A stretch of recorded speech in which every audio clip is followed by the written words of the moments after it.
GS1 syllabus which talks about the Indian heritage and culture, history, geography of the world and society। 300 marks का paper होता है ये and written होता है, पहले बता रही हूँ, लिखना पड़ता है आपको इस एग्जाम में। ठीक है, 250 मार्क्स के होते हैं सारे आपके GS 1 2 3 4 5 6 7। ठीक है, ये सारे के सारे आपके एग्जाम्स जो होते हैं ये 250 मार्क्स के होते हैं। आपका ऑप्शनल भी 250 मार्क्स का होता है। ठीक है, पेपर आपका 8th आपका जो सॉरी 7th जो होता है वो आपका ऑप्शनल पेपर होता है। टोटल आपको मिलाकर के 9 एग्जाम्स देने पड़ते हैं। चलो GS 1 2 3 4 वेरी इंपॉर्टेंट है। 1 2 3 एंड द 4 एग्जाम। 5th और जो 6th होता है ना आपका 6th और 7th जो होता है बेसिकली, ठीक है, वो होता है आपका ऑप्शनल का पेपर। लिखा हुआ है इंडियन हेरिटेज, क्या है, इंडियन हेरिटेज के बारे में बात करता है, प्लस कल्चर के बारे में बात करता है, प्लस हिस्ट्री के बारे में बात करता है। अब history is very vast, geography is also very vast, culture भी बहुत वास्ट है इंडिया का, but we'll be very specific कि हमें सिर्फ और सिर्फ मार्क्स स्कोर करने हैं। उसके बाद हम लोग सीखेंगे कि आंसर राइटिंग में क्या क्या चीजें आप ऐड ऑन कर सकते हैं, किस तरीके से आंसर लिखना चाहिए। ठीक है, देन ज्योग्राफी। लास्ट वीडियो में हमने प्रीलिम्स के सिलेबस को जब डिकोड करा था, हमने देखा था बहुत सारी चीजें हैं जो मेंस के सिलेबस में है, but they are not in the prelims के syllabus, that are the hidden gems. ठीक है, अब नितिन सिंघानिया पढ़नी है, अगर आपके पास बुक नहीं है, ठीक है, तो खरीद लो, आपकी मर्जी है, नहीं खरीदोगे तो I will be covering important chapters जैसे कि temple architecture, literature, Buddhism, Jainism. ठीक है, इसमें से कुछ चैप्टर्स हैं, अगर आप मुझे बताओगे तो मैं उन चैप्टर्स को मार्क करा दूंगी आपसे एक वीडियो में, तो वो सारी चीजें कवर हो जाएंगे, नो प्रॉब्लम इन दैट। तो एनसीईआरटी क्लास 11th की फाइन आर्ट्स की, ये आर्किटेक्चर के लिए इट्स इनफ, और नितिन सिंघानिया से कुछ चैप्टर्स। फिर मॉडर्न हिस्ट्री के लिए, बेसिकली मॉडर्न हिस्ट्री के लिए आपको पढ़नी है spectrum. This is a very important book, सबको पता होगा अभी तक स्पेक्ट्रम, ये brief history of modern India, basically एक आईपीएस है जिन्होंने बुक लिखी है। उसके बाद जो मैं बुक कवर करा रही, सपोर्ट डाला था मैंने कि एनसीईआरटी आपको कवर करनी है 12th क्लास की। 12th क्लास की themes in Indian history 3 parts में है, एशियन मेडिवल मॉडर्न ही है, 3 पार्ट्स में वो कवर कर लेना। अब एटलस, आपके पास ज्योग्राफी अगर आप पढ़ रहे हो तो आपके पास देखो 11th की एनसीईआरटी होनी चाहिए, दोनों, 2 11th की एनसीईआरटी और एक एटलस। अब जिस हो ना हो ये 3 किताब होनी चाहिए, और एक भाई ब्लैंक मैप्स, क्या होना चाहिए, ब्लैंक मैप्स आपके पास होने चाहिए। तो ये 4 चीज आपके पास होनी चाहिए, 2 एनसीईआरटी, एक एटलस और ब्लैंक मैप्स, तो आपकी ज्योग्राफी तो मस्त हो जाएगी, किसी भी तरीके कोई प्रॉब्लम नहीं आएगी। Hello everyone, good evening to all, कैसे हैं आप लोग। So today's video is all about decoding the UPSC mains GS1 syllabus which talks about the Indian heritage and culture, history, geography of the world and society.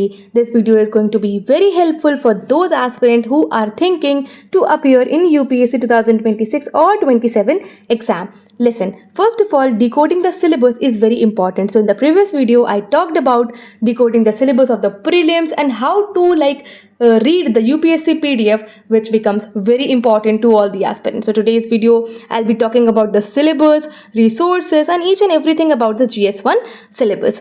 But before starting this video, I'll give 5 minutes for the mains exam, the pattern of the mains exam, how many exams are conducted. जैसे कि हमने previous video में prelims के pattern को समझा था कि उसमें होता है एक GS जिसमें आता है general studies, current affairs, आपके syllabus से चीज़ें etc and etc, and GS2 में आपका CSAT वगैरह आता है, each and everything we talked about. इसी तरीके से हम लोग आज मेंस को समझेंगे in their starting के 5 minutes and then we'll move on to the syllabus of the GS1, the resources, each and everything. उससे पहले अगर आप चैनल पे नए हैं, you can subscribe the channel, like the video, comment में अपना फीडबैक मुझे ज़रूर बता करके जाना, शेयर करना अपने फ्रेंड्स के साथ, because it's very important for them also.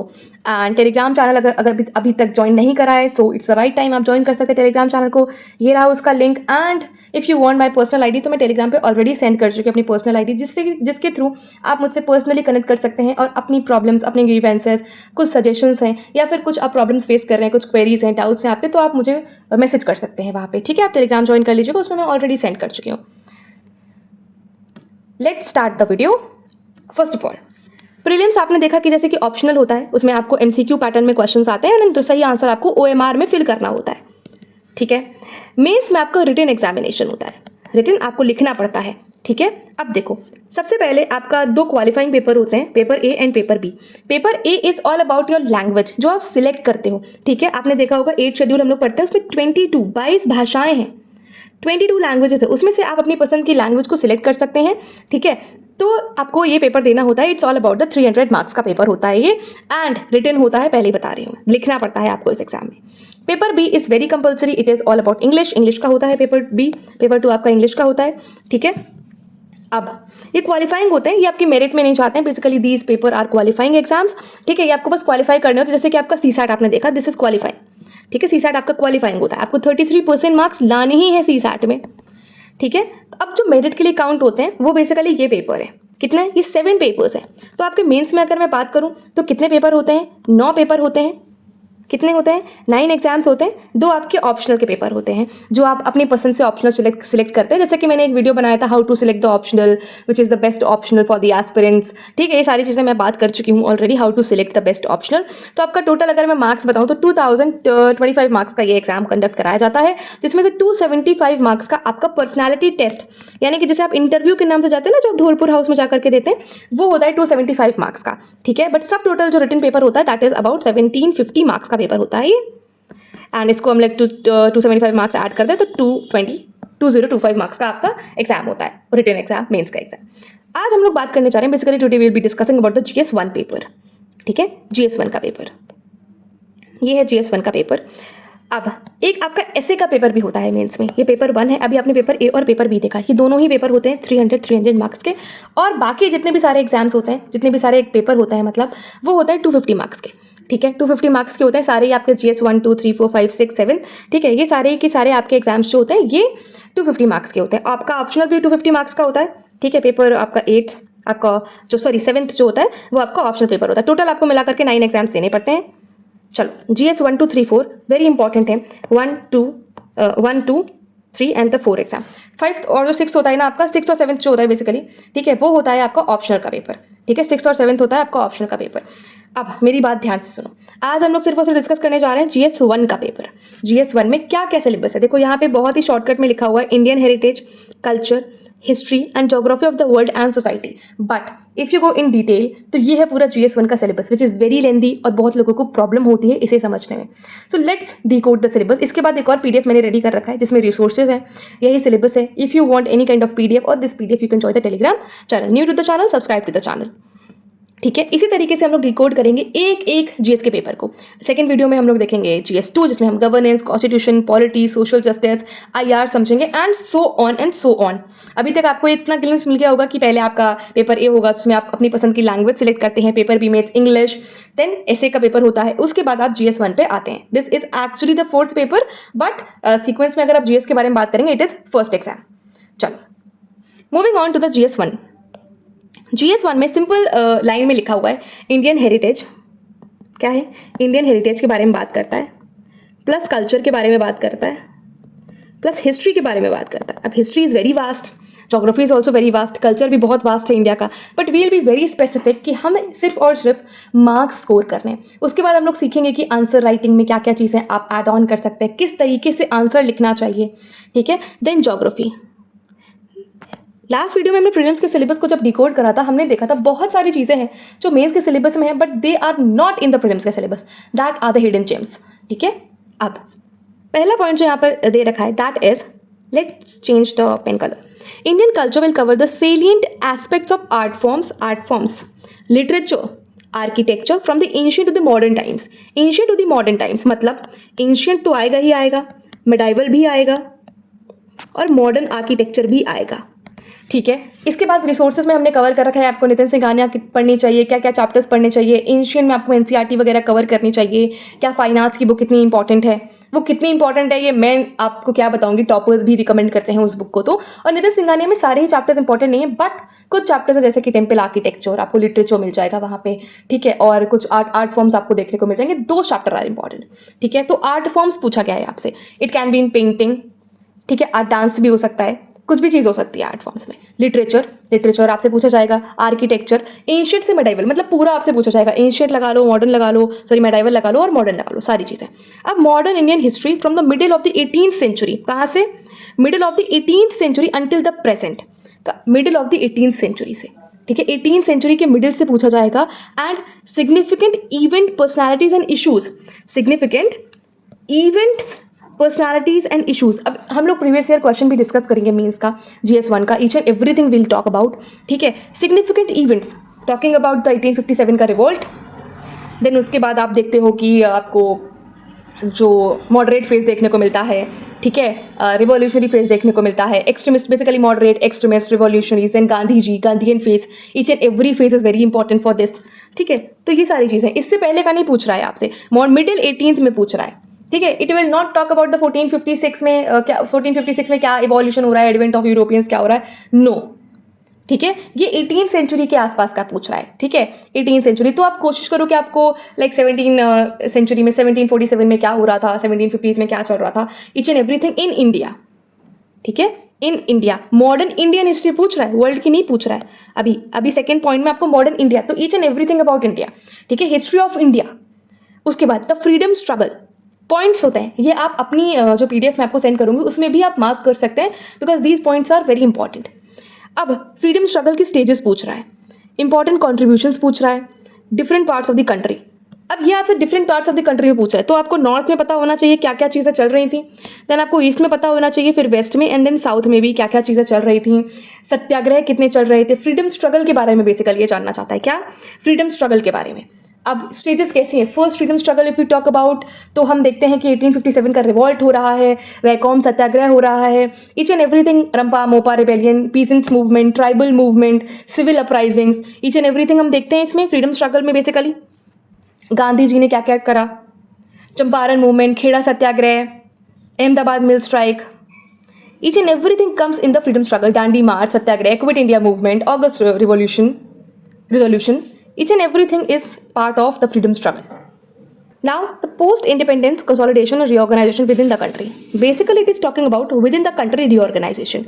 Country के अंदर किस तरीके से reorganization होता है, reorganization of states होता है। आपने पढ़ा होगा पार्ट A, B, C में states को रखा गया था, बट उसके बाद आप states देखते हैं, यूनियन टेरिटरीज देखते हैं। Presently there are 28 states and 8 unique UTs. किस तरीके से reorganization होता है, प्रेजेंट डे किस तरीके से आते हैं, पोस्ट इंडिपेंडेंस किस तरीके से कंसोलिडेट होती है कंट्री, ठीक है। आपको पता है 1947 में इंडिया इंडिपेंडेंट हो जाता है, देन 1950 में हमारा जो कॉन्स्टिट्यूशन होता है that basically comes in power, 1949 में ही नवंबर में आ जाता है 26 को, बट बेसिकली अडॉप्ट कब करा जाता है, अडॉप्ट इन्फोर्समेंट में कब आता है, 1950, 26 of January, each and everything. Now government strives to have a workforce which reflects gender balance and women candidates are encouraged to apply. क्या है इसमें बेसिकली क्या बात बोल रहा है कि गवर्नमेंट बेसिकली इन्फोर्स करती है कि जेंडर बैलेंस रहे, ठीक है, वुमेन और मेन इक्वली पार्टिसिपेट करें इसमें, and women candidates basically are encourage, women candidates को एनकरेज करा जाता है कि they should also apply to this examination. Then हमने देखा सबसे पहले Indian culture, art forms, literature, architecture. Then we came to the modern Indian history, middle of the 18th century, significant event personalities and the issues arising. Freedom struggle, freedom के लिए struggle, ठीक है, क्या क्या phases में struggle हुआ basically freedom के लिए, पूर्ण स्वराज, ठीक है, पोस्ट इंडिपेंडेंस जो है कंसोलिडेशन किस तरीके से होता है। देन अब बात कर रहा है ये वर्ल्ड की, world history, what all in the world history, not everything but specifically it is mentioned in the syllabus what is being talked about in the modern history का syllabus. History of the world will include events, basically कौन से events from 18th century, 18th century के events। सबसे पहले industrial revolution, ठीक है, आपने France में इंडस्ट्रियल रिवॉल्यूशन देखा, रशियन रिवॉल्यूशन, चाइनीज रिवॉल्यूशन, जितने भी इंडस्ट्रियल रिवॉल्यूशन चल रहे हैं।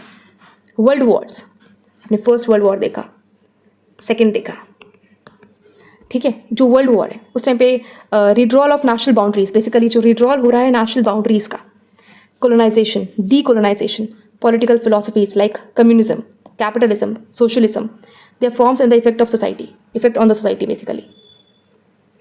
तो अब ये बात कर रहा है वर्ल्ड वॉर के बारे में। आपने फर्स्ट वर्ल्ड वॉर देखा, कब होता है, सेकेंड होता है, बताओ आप लोग मुझे। रिड्रॉल ऑफ नेशनल बाउंड्रीज, बेसिकली रिड्रॉइंग करी जा रही है नेशनल बाउंड्रीज की। आप देख रहे हो रशिया जो है पार्ट्स में बट रहा है, अमेरिका, ठीक है, ये सारी चीज़ें हो रही हैं। कोलोनाइजेशन हो रहा है जगहों का, फिर डीकोलोनाइज भी हो रही हैं। कोलोनाइज बेसिकली ब्रिटिशर्स कॉलोनी बना रहे थे, India was also one of the colony of the British, ठीक है, फिर डीकोलोनाइज भी हुआ। उसके बाद पॉलिटिकल फिलोसफीज़, कुछ पॉलिटिकल फिलोसफीज़ हैं, कुछ फिलोसफर्स हैं जिन्होंने कुछ फिलोसफीज़ दी हैं, उनको हमें पढ़ना है, जैसे कि कम्युनिज्म, ठीक है, कम्युनिज्म पढ़ना है हमें। Capitalism, because some of the countries are capitalist countries and some of the states आप देखते होगे कि they are socialist countries.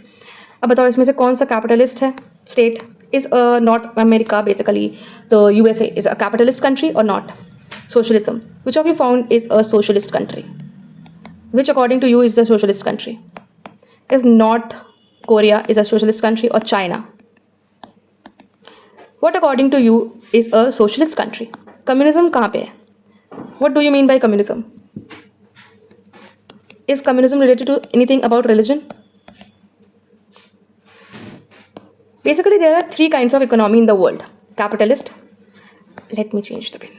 capitalist, socialist, and mixed economy. If we see all about the preamble talks about India being the socialist country. But what according to you, India is a socialist country or not? Or India is a mixed economy? There was a debate regarding this. India is, according to me, is a mixed economy. Because there is a mixture of capitalism also and socialism also. ठीक है? This is all about theories and all. ठीक है, ये होता है. उसका effect क्या होता है सोसाइटी पे? अगर इंडिया एक मिक्स्ड इकोनॉमी है तो व्हाट इज द इफेक्ट? ठीक है, इफेक्ट क्या है? आपको प्राइवेट भी देखने को मिल रहा है, गवर्नमेंट ओनरशिप भी देखने को मिल रही है, प्राइवेट ओनरशिप भी देख रही है. बेसिकली पीपीपी मॉडल चल रहा है इंडिया में. कैपिटलिज्म जहाँ पे सिर्फ और सिर्फ ओनरशिप जो है that is in the hands of the private person. Communism basically there is a communist country. Which is a communist country? Is China और North Korea? Then next point is all about, let me just erase it, salient features of Indian society and diversity of India. Salient features of Indian society. Basically, it is talking about the Indian society and diversity. We always say India is a unity in diversity. India is a diverse nation. Diversity है India में. But Indian society, इसके लिए एक NCERT है. I'll be talking about within the few minutes. I'll be talking about that only. Salient features. It is asking typically about the Indian society and diversity. Diversity in the sense of culture. Diversity in the sense of the features there we can see the Himalayas and the north lofty Himalayas. उसके बाद हमें reverse इतनी अच्छी देखने को मिलती हैं. Then we see the plateau, रेगिस्तान, राजस्थान डेजर्ट भी है हमारे पास. Each and everything. This is also one sense of diversity. अब role of women, women's organization, population and associated issues. First point, role of women. It is talking about the role of women. ठीक है, तो इसमें आपका self help groups भी आएगा, NGOs भी आएंगी, करंट अफेयर्स भी आएगा. बेसिकली इसमें से क्वेश्चन आएगा करंट अफेयर्स से. ठीक है, कि role of women, what women are doing presently and what women have done in the past. ठीक है, अब चाहे आप रोल ऑफ वुमेन आप नेशनल मूवमेंट में देख लो या फिर कहीं और देख लो. Women's organisation, which organisations basically are women based. Population, it is talking about the population of India. ठीक है, पॉपुलेशन के बारे में बात कर रहा है. एंड एसोसिएटेड इशूज, अगर पॉपुलेशन है तो पॉपुलेशन है, लोग रह रहे हैं तो कुछ इशूज़ होंगे उससे एसोसिएटेड. कोई ऑर्गेनाइजेशन है तो उसमें भी इशूज़ होंगे. Then poverty, it is a very vast topic. ठीक है, पॉवर्टी एक बहुत बड़ा टॉपिक है इंडिया के कंटेस्ट में. ठीक है, बहुत ज़्यादा ही. अब आजकल तो लोग जो बिलो पॉवर्टी लाइन है उससे ऊपर आ रहे हैं, बट आप प्रीवियस ईयर्स में जाकर के देखोगे तो पॉवर्टी बहुत ज़्यादा थी इंडिया में. डेवलपमेंटल इशूज़, जहाँ डेवलपमेंट होता है वहाँ पे इशूज़ भी होते हैं. Seeing the India is a developing country, तो इशूज़ भी बहुत सारे हैं. आप डेवलप करने के लिए आप पेड़ काटोगे तो वहाँ के जो ट्राइबल है, वहाँ के जो लोकल पॉपुलेशन है उसको डिस्टर्ब होगा. जो वहाँ की जो हैबिटेट है बेसिकली, जो वहाँ पे जानवर रह रहे हैं उनको डिस्टर्ब होगा, तो इश्यूज़ भी अराइज होंगे. उसके बाद अर्बनाइजेशन. ठीक है, लोग मूव करते हैं गांव से शहर की तरफ तो अर्बनाइज हो रहे हैं. बेसिकली जो नगरीकरण हो रहा है, इफ़ आई कैन से.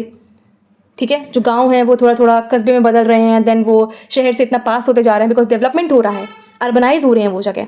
उनकी प्रॉब्लम्स, अब कोई अर्बनाइज हो रहा है उनकी प्रॉब्लम्स भी होंगी, देन उसकी रेमेडीज़ भी होंगी ना कुछ रेमेडी तो प्रोवाइड कराई जाएगी उन्हें. तो ये सारी चीज़ें, तो ये क्या है, सोसाइटी का ही पार्ट है. बेसिकली हम सोसाइटी को समझ रहे हैं, इंडियन कल्चर को समझ रहे हैं, वुमेन्स को समझ रहे हैं, उनके पॉपुलेशन को समझ रहे हैं, इश्यूज़ को समझ रहे हैं. अब effect of globalization on Indian society. अब ग्लोबलाइजेशन, LPG रिफॉर्म्स आते हैं, कब आते हैं, in which year LPG reforms आते हैं, कौन थे उस टाइम पे प्राइम मिनिस्टर इंडिया के? You guys come on.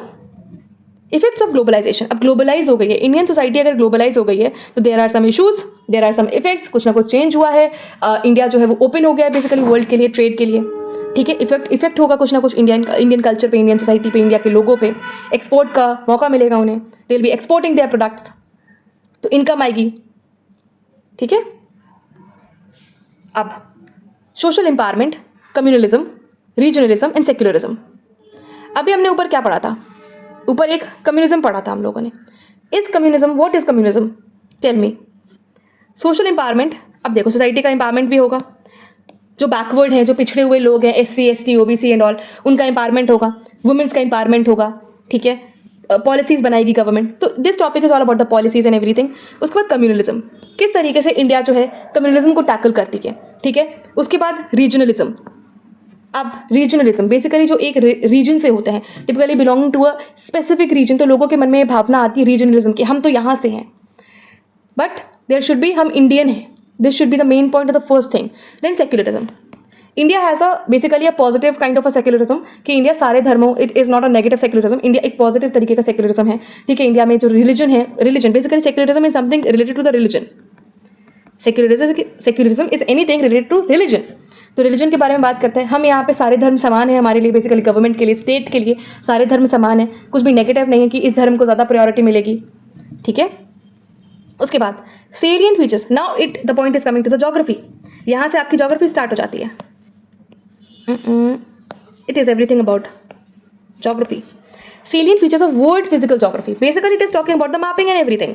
World की physical geography, the continent, the theories, Pangea Panthalassa theory, each and everything. ठीक है, world की physical geography आपको ये पता होना चाहिए, the evolution of Earth, the evolution of the continents, oceans, how it evolved. ठीक है, तो ये अर्थ है, suppose considering this earth, geoid shape, each and everything you should know. आपको पता होना चाहिए अर्थ के बारे में, वर्ल्ड की फिजिकल ज्योग्राफी के बारे में, हाउ द प्लैनेट्स इवॉल्व, क्या थी कॉन्टिनेंटल ड्रिफ्ट थ्योरी, क्या थी कन्वेक्शनल करंट थ्योरी। ठीक है, वर्ल्ड की फिजिकल ज्योग्राफी के बारे में आपको पता होना चाहिए कि पैसिफिक रिंग ऑफ फायर कहाँ कहाँ होती है, कौन सा वोल्केनो कहाँ पे सिचुएटेड है, किस तरीके से डेवलपमेंट होता है, what was the plate tectonic theory, each and everything you should know. उसके बाद आता है डिस्ट्रीब्यूशन ऑफ की नेचुरल रिसोर्सेज। की नेचुरल रिसोर्सेज का डिस्ट्रीब्यूशन पूछ रहा है ये, की natural resources across the world. Basically पहले पॉइंट में ये आपसे वर्ल्ड के बारे में जानना चाहता है। बेसिकली जो स्टार्टिंग के 2 पॉइंट है ना, ये वर्ल्ड के बारे में जानना चाहता है कि natural resources. If I talk about south America, क्या वहाँ पे लिथियम रिजर्व्स आपको देखने को मिलता है, the ABC triangle, Argentina, Brazil and the Chile, वहाँ पे आपको लिथियम ट्राइंगल देखने को मिलता है। वेनेजुला में आपको ऑयल देखने को मिलता है। That all are natural resources. की नेचुरल रिसोर्सेज हैं ये। लिथियम आपकी फ़ोन की बैटरी में, ये टैब है इससे पढ़ा रही हूँ, लिथियम बैटरीज में यूज़ होता है। Including south Asia. South Asia में बहुत ज़्यादा रिजर्व्स हैं। ठीक है, साउथ एशिया में if you talk about, south east Asia में बहुत भी ज़्यादा है। ठीक है, साउथ एशिया में आपको बहुत ज़्यादा रिजर्व्स देखने को मिलेंगे। Then Indian subcontinent. Indian subcontinent में you guys are gonna tell me कि इंडियन सब कॉन्टिनेंट में कितनी कंट्रीज आती हैं? क्या सिर्फ इंडिया आता है, पाकिस्तान नहीं आता या नेपाल नहीं आता, कि इंडिया ही आता है इंडियन सब कॉन्टिनेंट में?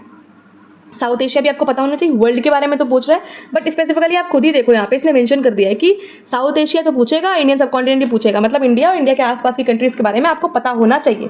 ये इस पर ज़्यादा फोकस होना चाहिए। This is a hidden gem. UPSC खुद बता रहा है आपको अपने PDF के थ्रू कि these are the hidden gems. तो आपको साउथ एशिया के बारे में पता होना चाहिए, इंडियन सब कॉन्टिनेंट के बारे में पता होना चाहिए, India and the bordering Nations.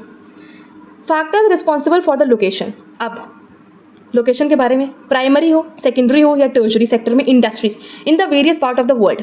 India के बारे में देखो ज़्यादा इंपॉर्टेंट, इंक्लूडिंग इंडिया। एक्सक्लूडिंग तो नहीं लिखेगा। किसका एग्जाम देने जा रहे हो? इंडिया का एग्जाम देने जा रहे हो, तो इंडिया के बारे में you should know each and everything. चाहे कल्चर हो, चाहे हिस्ट्री हो, चाहे ज्योग्राफी हो, पॉलिटी हो, ईच एंड एवरीथिंग इंडिया के बारे में आपको तो मस्ट है पता होना। तो प्राइमरी, अब आप इसमें बेसिकली बात कर रहा है सर्विसेज की। प्राइमरी सेक्टर में कौन कौन सी सर्विसेज होती हैं? अब आप देखोगे ना तो मैचिंग में डायरेक्टली क्वेश्चन पूछ देता है, ये है, ये है, ये है। फ्लो है तो किसमें आएगा? कैपिटल में आएगा। वर्किंग कैपिटल है कि कौन सी कैपिटल है? फिक्स्ड कैपिटल है। ठीक है, ये अगर सर्विस है तो ये प्राइमरी सेक्टर की है या फिर सेकेंडरी सेक्टर की है, टर्शरी सेक्टर में है। ये सारे क्वेश्चन पूछ रहा है अब। ठीक है, अगर आपने एग्जाम देखा हो, एग्जाम का मतलब एग्जाम दिया हो या फिर एग्जाम के पैटर्न से आपको पता हो, क्वेश्चन पेपर आप फॉलो करते हो, तो primary, secondary and tertiary sectors. Industry में बेसिकली अभी बात कर रहे हैं इंडस्ट्रीज पे, इंडस्ट्री ऑफ द वर्ल्ड। अगर आपसे कभी पूछ ले कि किसको क्या बोला, shipping capital of the world कौन सी है? ठीक है, डेट्रॉइट किस लिए फेमस है? ये सारी चीज़ें industries related to each and everything, चाहे ऑटोमोबाइल हो, चाहे वर्क, चाहे आपकी क्या बोलते हैं कोई भी फैब्रिक हो, इस चीज़ से रिलेटेड। उसके बाद जो लास्ट आ रहा है, last point basically according to this PDF है, वो है इंपॉर्टेंट जियोफिजिकल फिनोमेना। अब जियोफिजिकल फिनोमेना के बारे में पूछ रहा है, that means it is talking about the natural calamities kind of a thing. जैसे कि ये पूछेगा अर्थक्वेक के बारे में, earthquake, tsunami, volcanic activity, cyclone etcetera. जहाँ पे ये एक्सेट्रा लिख दे, दिस इज अ ब्लंडर, तो आपसे खुद भी पूछ सकता है। Anything under the sun can be asked by this organization. ठीक है, तो अर्थक्वेक पूछेगा, सुनामी पूछेगा, वोल्केनिक एक्टिविटी पूछेगा, साइक्लोन पूछेगा। तो अर्थक्वेक पूछेगा, कौन कौन सा आपको पता होना चाहिए। अर्थक्वेक इंडिया में कितनी जोन्स में बटा हुआ है, कौन कौन सा बेसिकली जहाँ पे मैक्सिमम अर्थक्वेक आता है। ठीक है, अब कौन सा, अब अर्थक्वेक पूछ रहा है तो आपको पैसिफिक रिंग ऑफ फायर के बारे में पता होना चाहिए। वहाँ पे अर्थक्वेक भी आता है, वोल्केनिक एक्टिविटी भी होती है, कभी कभी सुनामीज भी आ जाते हैं। ठीक है, तो अर्थक्वेक इस इंपॉर्टेंट टॉपिक। अर्थक्वेक का ओरिजिन कैसे होता है, आपको फोकस पॉइंट पता होना चाहिए, एपिसेंटर पता होना चाहिए। उसके बाद कैसे वेव्स होती हैं, सेस्मिक वेव्स के बारे में पता होना चाहिए। अर्थक्वेक पढ़ोगे तो आप टेक्टोनिक थ्योरीज के बारे में पढ़ोगे, सबडक्शन ऑब्डक्शन के बारे में पढ़ोगे, बताती बेनिंग ऑफ जोन आपको पता होना चाहिए। You can't skip these topics because these are related to earthquake. Then tsunami, tsunami पता होना चाहिए, व्हाट इज सुनामी। ठीक है, volcanic activity, cyclone, eye of a cyclone, cyclone के डेवलपमेंट में क्या क्या चीज़ें इंपॉर्टेंट होती हैं। लो प्रेशर कितने डिग्री होना चाहिए, 27 डिग्री। ठीक है, बे ऑफ बंगाल में ज़्यादा साइक्लोन क्यों आता है, what is the reason. Bay of Bengal में, अरेबियन सी में अब आने लगा है, बट इतना कम क्यों आता है अरेबियन सी में as compare to Bay of Bengal. ठीक है, वोल्केनिक एक्टिविटी, कहाँ कहाँ वर्ल्ड में वोल्केनोज हैं बेसिकली। वोल्केनो में आपको पता होना चाहिए, अगर ऐसा वोल्केनो तो वेंट क्या है, डाइक्स क्या है, एस्ट्रोनॉस्फेयर। तो वोल्केनो पता कर रहे हो तो ये किससे रिलेटेड है, बेसिकली एंडोजेनिक फीचर से रिलेटेड है। तो अर्थ के इंटीरियर से आ रहा है, मैग्मा निकल रहा है, जो भी है। अब क्या क्या पता होना चाहिए, क्या क्या चीज़ें निकलती हैं जब वोल्केनो एक फटता है, ठीक है, एक्सप्लोड होता है वोल्केनो। क्या होता है volcano, an opening on the earth crust, ठीक है। अब साइक्लोन एव एक्सेट्रा, किसी भी तरीके की नेचुरल कैलामिटीज, जियो फिजिकल फिनोमेना के बारे में कैन बी आस्क्ड। क्लाउड्स के बारे में पता होना चाहिए आपको, स्ट्रेटोनिम्बस क्लाउड क्या होता है, स्ट्रेटस क्लाउड क्या होता है, क्यूमुलोनिम्बस क्लाउड क्या होता है, किस तरीके के क्लाउड में क्या फीचर होता है उसका। अब geographical features and their location changes in critical geographical basically features including water bodies and ice caps and the flora and the fauna and the effects of such changes। Basically बात कर रहा है geographical features के बारे में। जैसे जैसे location change होती है तो क्या क्या जोग्राफिकल फीचर चेंज होते हैं, जैसे जैसे किसी भी जगह की लोकेशन चेंज होगी तो उसमें क्या जोग्राफिकल फीचर चेंज हो जाएगा। जैसे कि आपको पता होगा वाटर बॉडी चेंज हो जाएगी, आइस कैप। अब अगर मैं आइस कैप के बारे में बताता हूँ तो आइस कैप जितनी ऊपर दिखती है उससे कई ज़्यादा ही नीचे होती है। शिप टाइटैनिक क्यों डूब गया, इतना ऊपर दिख रहा था, उसने मोड़ा, उसको नहीं पता था कि नीचे भी इतनी ज़्यादा आइसबर्ग है बेसिकली, ठीक है। मूवी वगैरह भी देखते हो तो कोरिलेट करो, correlate the things to each other and flora and the fauna and the effects of such changes, ठीक है। सच चेंजेस चेंज होगा, आप अगर जो माउंटेन है, एल्टीट्यूड है, ऊपर जाओगे तो क्या क्या चेंजेस आपको देखने को मिल जाएगी फ्लोरा फोना में, each and everything is related, ठीक है। तो ये था basically all about the GS1 का syllabus. Let me raise this क्योंकि मुझे आपको PDF भेजना भी है, ठीक है। GS1 का सिलेबस ये था। Let's now move to the resources of the GS1। Basically हमने सिलेबस देख लिया, ये यहाँ पे कॉपी पेस्ट ही करा है मैंने, और कुछ नहीं करा है। जो as it is syllabus UPSC के PDF में दे रखा था वैसे ही मैंने मेंस का सिलेबस दे दिया। उसके पहले सब्सक्राइब टू द चैनल, ठीक है, like, don't forget to like, and Telegram, उसमें PDF मिलेगा आपको। अब बारी रिसोर्सेज की, ये सिलेबस कोई प्रॉब्लम नहीं है, ये सिलेबस सेम है जो मैंने अभी बात करी आपको, ठीक है। कुछ नया नहीं लिखा है इसमें, कुछ भी नया नहीं है, बस वही है syllabus. Now I will be talking about the standard resources for the GS1, जिसका आपको बेसब्री से इंतजार था कि ये सारा तो पढ़ना तो है, किससे पढ़ेंगे पर, ठीक है। इसी का तो इंतजार रहता है आपको कि कौन सी बुक फॉलो करनी चाहिए, कौन सा न्यूज़पेपर पढ़ना चाहिए, क्या करना चाहिए। अब पहला टॉपिक हमने देखा था आर्ट एंड आर्किटेक्चर। बेसिकली किसके बारे में बात कर रहा था, आर्किटेक्चर के बारे में बात कर रहा था। तो आपके पास एक बुक किताब आती है NCERT की, फाइन आर्ट्स की, पढ़ेंगे हम, ज़रूर पढ़ेंगे हम, NCERT की सीरीज़ में पढ़ेंगे इसे। उससे पहले मैंने एक पोल डाला था आपसे पूछने के लिए कि कौन सी NCERT हमें पहले कवर करनी चाहिए, कि या themes in the Indian history cover करनी चाहिए, या इंडियन कॉन्स्टिट्यूशन एट वर्क, या ज्योग्राफी, ईच एंड एवरीथिंग। आप उस पोल को जरूर जाकर के देखें एंड अपना वोट वहाँ पे जरूर दें। NCERT फाइन आर्ट्स की क्लास 11 की बुक आती है, उसको आपको पढ़ना है आर्किटेक्चर के लिए, उससे आपको समझ आ जाएगा सारी चीज़ें। इसके साथ आपको नितिन सिंघानिया पढ़नी है। अगर आपके पास बुक नहीं है, ठीक है, तो खरीद लो, आपकी मर्जी है। नहीं खरीदोगे तो I will be covering important chapters, जैसे कि temple architecture, literature, Buddhism, Jainism, ठीक है। इसमें से कुछ चैप्टर्स हैं, अगर आप मुझे बताओगे तो मैं उन चैप्टर्स को मार्क करा दूंगी आपसे एक वीडियो में, तो वो सारी चीज़ें कवर हो जाएंगे, नो प्रॉब्लम इन दैट। तो NCERT क्लास 11th की फाइन आर्ट्स की, ये आर्किटेक्चर के लिए इट्स इनफ, और नितिन सिंघानिया से कुछ चैप्टर्स।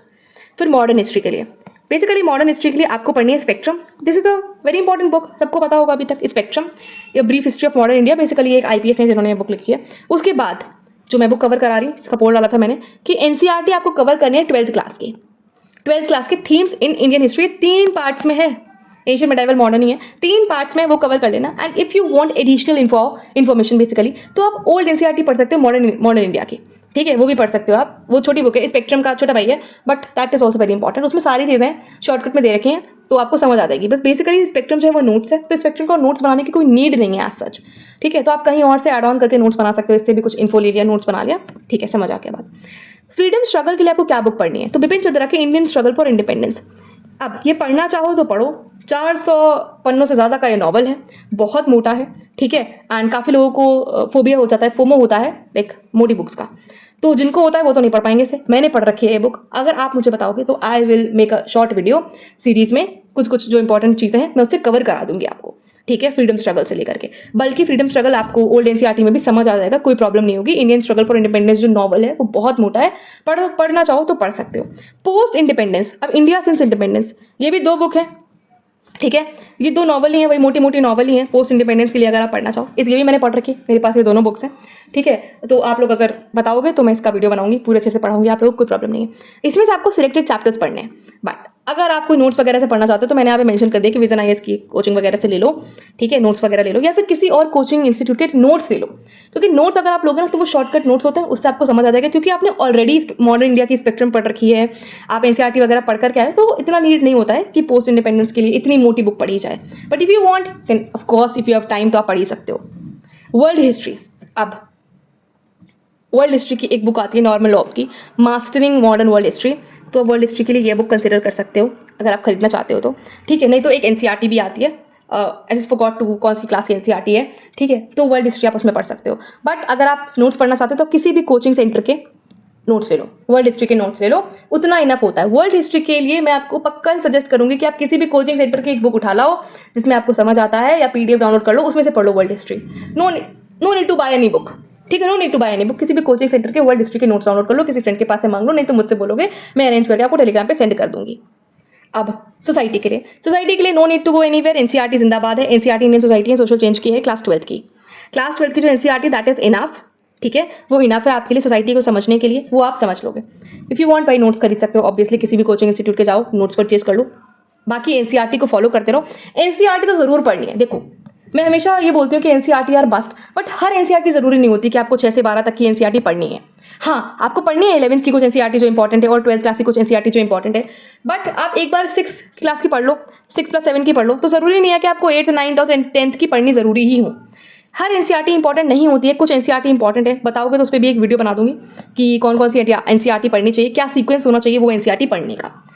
देन उसके बाद सोशल इशूज़ में आपको करंट अफेयर बेसिकली आपको पता होना चाहिए। आप कोई भी न्यूज़पेपर फॉलो कर सकते हो इशूज़ के लिए, क्या क्या इशूज़ चल रहा है करंट में, योजना पढ़ सकते हो, कुरुक्षेत्र पढ़ सकते हो, या कोई भी आप अगर आप मैगजीन फॉलो करोगे ना, कोई भी कोचिंग इंस्टीट्यूट की मैगजीन, जैसे कि मेंस के लिए मैगजीन जो आती है 365 पीटी 365 मैगजीन आती है, सॉरी मेंस मैगजीन आती है, पीटी तो प्रीलिम्स के लिए आती है। उसके बाद विजन, फोरम आईएएस, या किसी भी अदर कोचिंग इंस्टीट्यूट के, नॉट फेवरिंग की विजन की लो, फोरम की लो, भाई कुछ नहीं है ऐसा, जिसकी तुम्हें समझ आए उसकी मैगजीन ले लो, ठीक है। Then geography, what should be our resources for the geography. अब ज्योग्राफी के लिए रिसोर्सेज, ज्योग्राफी के लिए हमारी एनसीईआरटी आर इनफ, ठीक है, एनसीईआरटीज आर इनफ। अब यहाँ पे तो मैंने लिख दिया 6 से 12 तक की एनसीईआरटी पढ़ लो, मैं खुद पढ़ा रही हूँ 6 से 12 तक की एनसीईआरटी, बट अभी तो मैंने 6 क्लास की कवर कराई है, 7 क्लास की 9 क्लास की मैं कवर करा दूँगी, 7 क्लास की भी कवर करा दूँगी, कोई प्रॉब्लम नहीं है इसमें। बट जो मेरा दिमाग चल रहा है, जो कॉमेंट में भी मुझे आता है, मुझे लोग यही बोलते हैं कि आप पहले 11th 12th की पढ़ाओ, 11th 12th को लाइन बाय लाइन हम कवर करेंगे। मेरा भी यही मानना है भाई, 11th 12th की लाइन बाय लाइन हम कवर करनी चाहिए, बिल्कुल करनी चाहिए। और 6th से लेकर के 10th या 11th तक की जो जो इंपॉर्टेंट एनसीईआरटीज हैं उनको हम लोग बस पॉइंट टू पॉइंट पढ़ लें, जो इंपॉर्टेंट है मैं मार्क कर दूं और आपको बस थोड़ा सा ग्लिम्स दे दूं कि ये बात कर रहा है, ये दैट्स इनफ। तो ज्योग्राफी के लिए आपने देखा होगा 11th क्लास की जो एक फिजिकल ज्योग्राफी है वर्ल्ड की और एक इंडियन फिजिकल एनवायरनमेंट है, ये 2 एनसीईआरटीज मस्ट हैं, ये आपको पढ़नी ही पड़ेंगी। इनको पढ़े बिना आपका काम नहीं चलेगा, ये एनसीईआरटीज आर मस्ट, ये आपको पढ़नी ही पड़ेंगी। Then G C Leong, human geography समझने के लिए आपको जीसी लियोंग पढ़ना इंपॉर्टेंट है, पर आप कुछ लोग को जीसी लियोंग पढ़ने में प्रॉब्लम होती है, बहुत ही कठिन शब्दावली है, बहुत ही कठिन शब्द लिखे हुए उसमें, ठीक है। तो अगर नहीं समझ आती है I am there with you, मैं पढ़ा दूंगी, कोई प्रॉब्लम नहीं है। अब एटलस, आपके पास ज्योग्राफी अगर आप पढ़ रहे हो तो आपके पास देखो 11th की एनसीईआरटी होनी चाहिए, दो 11th की एनसीईआरटी और एक एटलस। अब जीसी लियोंग हो ना हो, ये 3 किताब होनी चाहिए, और एक भाई ब्लैंक मैप्स, क्या होना चाहिए, ब्लैंक मैप्स आपके पास होने चाहिए। तो ये 4 चीज़ आपके पास होने चाहिए, 2 एनसीईआरटी, एक एटलस और ब्लैंक मैप्स, तो आपकी ज्योग्राफी एकदम मस्त हो जाएगी, किसी भी तरीके की कोई प्रॉब्लम नहीं आएगी। अब जियोफिजिकल फिनोमेना के लिए एनसीईआरटी, ठीक है। Current affair very important, current में कौन सा वोल्केनो इरप्ट हो गया, क्या चीज़ हो गई, करंट में क्या इवेंट्स हो रहे हैं, ये सारी चीज़ें तो आपको करंट अफेयर से पता चल जाएंगी। देन डिजास्टर मैनेजमेंट बुकलेट, किसी भी कोचिंग की या फिर आप गवर्नमेंट साइट फॉलो करते हैं तो फिर आपको पता चल जाएगा कि डिजास्टर किस तरीके से मैनेज करा जाता है, ठीक है। बेसिकली डिजास्टर को मैनेज करने के लिए हमारी जो टीम होती है, क्या क्या वर्क होते हैं, क्या क्या गवर्नमेंट जो है वर्क करती है अगर कोई डिजास्टर हो जाता है तो, ठीक है। उसके बाद कोई भी कोचिंग के ले लो, है ज़रूरी नहीं है विजन की लो, मैंने बस लिख दिया यहाँ पे क्योंकि लोग बहुत सारे लोग फॉलो करते हैं विजन को, इसलिए बस मैंने लिख दिया यहाँ पे, मेरा कोई इसमें लाभ नहीं है विजन लिखने में, बट मैंने लिख दिया, काफ़ी लोग बताते हैं, काफ़ी लोग फॉलो करते हैं, सिर्फ और सिर्फ इसलिए। तो ये रिसोर्सेज है, ठीक है, कि आपको GS1 के लिए ये रिसोर्सेज फॉलो करेंगे तो यार आपके लिए बेटर रहेगा, आपको एक सॉर्टेड माइंडसेट मिलेगा कि हाँ हमें ये सब्जेक्ट के लिए ये बुक होनी चाहिए। आपको 100 बुक नहीं पढ़नी है यूपीएससी क्लियर करने के लिए, ठीक है। गलती से मैं बता रही हूँ, मैं तो किसी भी बता दिया तो मैं बुक खरीद, ये सब मैंने गलती करी है, ठीक है। तो मैं गलती से आपको बता रही हूँ, गलतियों से आपको सीख मिले कि हाँ सिर्फ और सिर्फ इतना बुक्स आपके पास होनी चाहिए। अगर आप सोसाइटी पढ़ रहे हैं, एक एनसीईआरटी हो आपके पास, कुछ कोचिंग के नोट्स हो, दैट्स इनफ। एंड प्रैक्टिस करनी है आपको PYQs मेंस के। आंसर राइटिंग के लिए मैं आपको सब बताऊंगी कि आपका इंट्रोडक्शन कैसा होना चाहिए, बॉडी कैसी होनी चाहिए, कंक्लूड कैसे करोगे आंसर को, वे फॉरवर्ड कैसे लिखना है, ईच एंड एवरीथिंग। वो यूपीएससी वाली किताब, सॉरी जो कॉपी होती है वो आपके पास होनी चाहिए। ऐसी होती है ना, ऐसे करके ऐसे इधर इधर मार्जिन, इधर यूपीएससी लिखा रहता है, क्वेश्चन के लिए इतना स्पेस छोड़ दो, नीचे से आंसर लिखना चालू कर दो, दैट्स इनफ। ठीक है, ये सारी बातें थी हमने जो करी रिसोर्सेज के बारे में। If you like the video do subscribe to the channel. देखो मैं आपसे कोई फीस नहीं ले रही सारी चीज़ें बताने के लिए, बस इतना ही आपसे रिक्वेस्ट कर रही हूँ कि you can subscribe to the channel. भाई अगर कंटेंट पसंद आता है तो क्यों नहीं सब्सक्राइब कर रहे हो, सब्सक्राइब करो, लाइक करो वीडियो को, शेयर करो अपने फ्रेंड के साथ, एंड टेलीग्राम जरूर ज्वाइन कर लो, क्योंकि पीडीएफ आपको वहीं मिलेगा और कोई मेथड नहीं है मेरे पास। और अपना टेलीग्राम पर मैं आईडी भेज चुकी हूँ, अगर आपको पर्सनली मुझसे कोई क्वेरीज है, डाउट्स हैं, कुछ भी पूछना है, आप वहाँ पर जाकर के पूछ सकते हो, किसी तरीके की कोई प्रॉब्लम नहीं है। ठीक है, and if you want a last question to you guys, if you want a live session और अ जूम मीटिंग, फटाफट से मुझे कमेंट में बताओ कि लाइव सेशन चाहिए या फिर जूम मीटिंग करी जाए, because I want to connect with you guys, कि हाँ आप लोगों से मुझे पता चले। तो लाइव सेशन में तो आप सिर्फ कमेंट कर सकते हो, चैट कर सकते हैं, but zoom meeting is preferable कि आप लोग सब कनेक्ट कर सकते हैं मेरे साथ, तो मुझे भी समझ आ जाएगा what my audience want actually. ठीक है, क्या क्या प्रॉब्लम्स फेस कर रहे हो आप लोग अपनी प्रिपरेशन में, जो नए लोग जर्नी में आ रहे हैं उनकी प्रॉब्लम्स क्या है, क्योंकि जो लोग 1-2 साल तैयारी कर लेते हैं उनको पता होता है, बट जो बिगिनर हैं, जो अभी ग्रेजुएशन में आए हैं या फिर सोच रहे हैं प्रिपेयर करने के लिए, 12th पास करा है उन्होंने, दे आर थिंकिंग कि हम तो सिविल सर्विसेज में जाएंगे, तो उनके लिए थोड़े से इश्यूज होते हैं, थोड़ा सा गाइडेंस का प्रॉब्लम होता है, किस तरीके से क्या करना चाहिए। देखो फ्री ऑफ कॉस्ट की चीज़ मिल रही है आपको, किसी भी तरीके का आपको कोई पैसा नहीं देना है यहाँ पे, बट आप कोचिंग में जाकर के 1-2 लाख रुपए दे देते हो, तो आपको वहाँ की वैल्यू होती है क्योंकि आपने पैसा दिया है। बट यूट्यूब पर अगर आपको फ्री में कोई जानकारी मिल रही है तो शायद आपको इतना वैल्यू नहीं रहती उस चीज़ की, क्योंकि आपने पैसे नहीं दिए होते यहाँ पे। But I am providing from my side the best content जो मैं आपको बता सकती हूँ। ठीक है, in the best possible way, English Hindi जैसे भी आपको मैं समझा सकती हूँ, कि जो जो आपको इंपॉर्टेंट है बस मैं उतना ही बात करती हूँ यहाँ पे। ठीक है, then will see in the next video, each and everything will be talking about GS 2, 3, 4 optional, each and everything. See you in the next video guys, bye bye, all the very best.